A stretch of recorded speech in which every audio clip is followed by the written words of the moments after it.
강하랑의 정치톡 시간입니다. 4월 14일 사람들의 시선을 끈 정치 뉴스 만나보시죠. 오늘의 첫 번째 정치톡, 영어 유창의 의미입니다. 어제 오늘 정치권의 핫키워드로 떠오른 인물, 바로 윤석열 정부의 초대 법무부 장관으로 지명된 한동훈 후보자입니다. 인수위 관계자들도 사전에 알지 못했을 정도로 그야말로 깜짝 발탁된 인사였는데요. 윤 당선인이 절대 파격 인사가 아니라면서 한 후보자가 적임자인 이유를 설명하는 내용 중에 언론과 누리꾼들의 눈길을 끈 대목이 있었습니다. 유창한 영어 실력으로 다양한 국제 업무 경험도 가지고 있고, 이 법무 행정이 경제 발전을 뒷받침할 수 있는 법무 행정의 현대화, 글로벌 스탠다드에 맞는 이런 사법 제도를 정비해 나가는데 적임자라고 판단했습니다. 한동훈 후보자가 글로벌 스탠더드에 맞는 사법제도 정비 적임자라면서 다양한 국제 업무 경험과 함께 한 후보자의 유창한 영어 실력을 강조한 윤석열 당선인.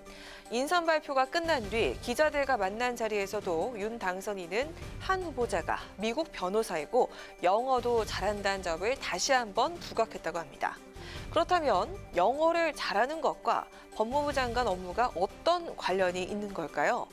여기에 대해서 인수위 관계자는 오늘 이런 해석을 내놨습니다. 검사들이 영어를 쓸 일이 거의 없지 않습니까? 예. 그런데 이제 그 와중에도 본인의 자기 개발까지도 열심히 해서 영어까지도 이제 잘한다, 뭐 이렇게 말씀을 하신 걸로 생각하시면 될 것 같습니다. 한동훈 후보자가 자기 개발까지도 열심히 한다는 뜻이다. 인수위원인 국민의힘 유상범 의원은 윤 당선인이 언급한 한 후보자의 유창한 영어 실력 표현에 담긴 의미를 이렇게 설명했습니다. 법무부 장관과 자기 개발, 이것도 어떤 연관성이 있는지 언뜻 이해가 가지 않습니다. 그러자 이번엔 배현진 당선인 대변인이 부연 설명에 나섰습니다. 영어가 융통하다고 또 따로 특별히 설명을 해주셨는데요. 각 정부의 부처를 세계적인 수준에 맞는 그런 부처들로 격상시키겠다라는 당선인의 구상에 부합하는 인물이라고 생각해서 내정하셨다라고 생각하시면 될 것 같습니다. 한마디로 한 후보자가 글로벌 스탠더드에 맞는 적임자라는 얘긴데요. 해석과 부연 설명이 필요한 법무부 장관 후보자 유창한 영어 실력의 의미, 과연 국민들은 어떻게 받아들일까요? 이어서 오늘의 두 번째 정치톡은 미국행보다 중요한 일입니다.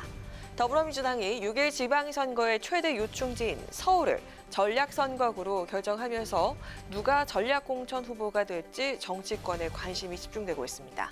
당 내에선 이미 출사표를 던진 송영길 전 대표와 박주민 의원 등 6명의 후보 외에 확실한 필승카드가 필요하다는 목소리가 나오고 있는데요.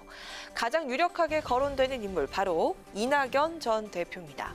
국민의힘 오세훈 현 서울시장에 맞설 대항마로 대선 후보급의 파급력을 갖춘 인물의 등판이 필요하다는 건데요. 이 전 대표는 지난 대선 경선에서 당시 이재명 후보와 막판까지 경합을 벌일 만큼 당내 입지와 지지 기반이 탄탄하다는 평가입니다. 하지만 지난 대선 패배 이후 공식 일정을 자제하고 있고 6월 지방선거 이후 미국행을 선언한 상태죠. 이에 여권 원로인 유인태 전 국회 사무총장이 오늘 직접 이 전 대표 등판 필요성과 가능성에 힘을 실어서 눈길을 끌었습니다.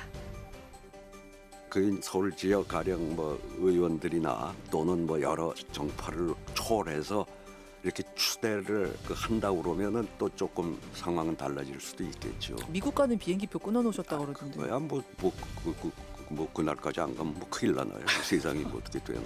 이거보다 더 중요한 일이 어디 있다고? 해야 된다. 할 의무가 있다고 봐요. 이낙연 전 대표가 서울시장 출마 의사를 밝히지 않았지만 추대한다면 상황이 달라질 것이다, 이렇게 전망한 유 전 총장. 미국행보다 지방선거가 더 중요하다면서 이 전 대표를 향해서 추대론에 응할 의무가 있다고 압박에 나섰습니다.